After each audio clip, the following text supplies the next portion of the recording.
word in Greek is abyss. In most modern translations, it is left untranslated. John Wycliffe, though, in the 14th century, he rendered it the pit of deepness. That's quite a funky phrase, don't you think? The pit of deepness. But it's been William Tyndale's turn of phrase that has endured in the popular imagination. Bottomless pit. Few translators have imagined that they can improve on Tyndale, and so bottomless pit has become the famous saying. The phrase occurs 7 times, all in the book of Revelation, where sevens abound. Take this representative example, Revelation chapter 9 and verse 11. They had as king over them the angel of the abyss, the bottomless pit, whose name in Hebrew is Abaddon and in Greek Apollyon. The sense of the bottomless pit or the abyss is some kind of unbounded chaos, infinite emptiness, an immeasurable depth, limitless nothingness. This place of destruction and corruption is highlighted at the beginning and the end of the Bible. In the opening verses of Scripture, we read about the void opened up in the creation of heaven and earth. Genesis 1 verse 1, in the beginning God created the heavens and the earth. Then it says, now the earth was formless and empty. Darkness was over the face of the deep, and the Spirit of God was hovering over the face of the waters. The deep is the abyss, and its presence is felt in the 2nd verse of the Bible. God, having created a reality beyond himself, is faced not with a mere extension of his divine being, as though he kind of extrudes himself out into creation. No.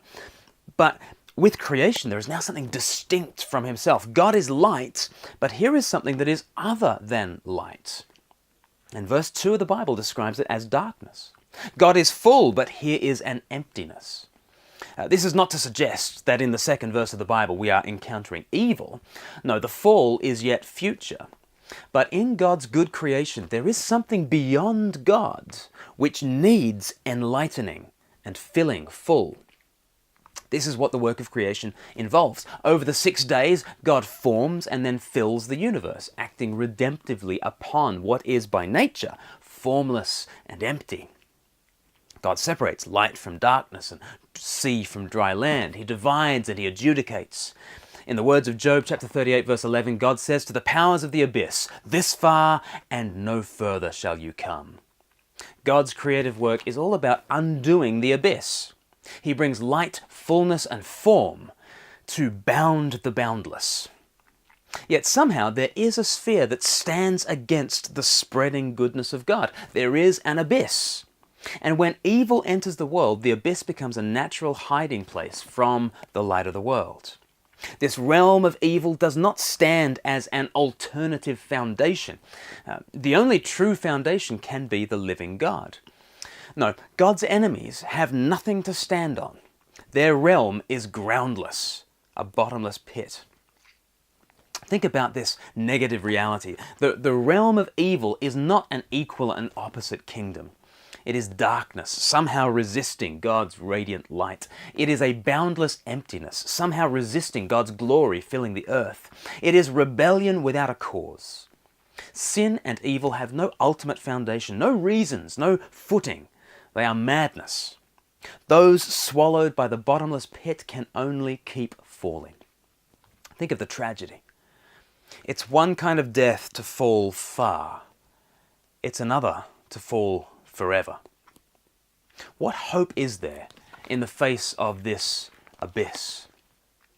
Paul writes to the Romans to tell them that we have no hope against the powers of darkness. None of us can ascend to heaven, and none of us can plumb the bottomless pit. But Christ has come down from the heights, and he has risen up from the abyss. So Romans chapter 10 verse 6, God says, do not say in your heart, who will ascend into heaven, that is to bring Christ down, or who will descend into the deep, that is to bring Christ up from the dead.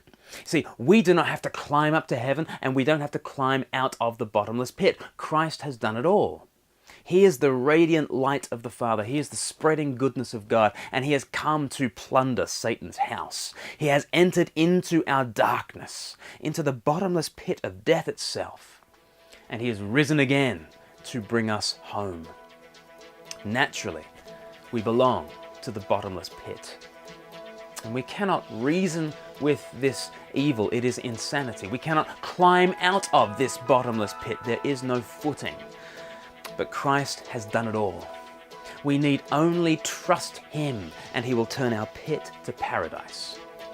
As Paul goes on to say, Romans chapter 10, verse 13, whoever calls on the name of the Lord will be saved.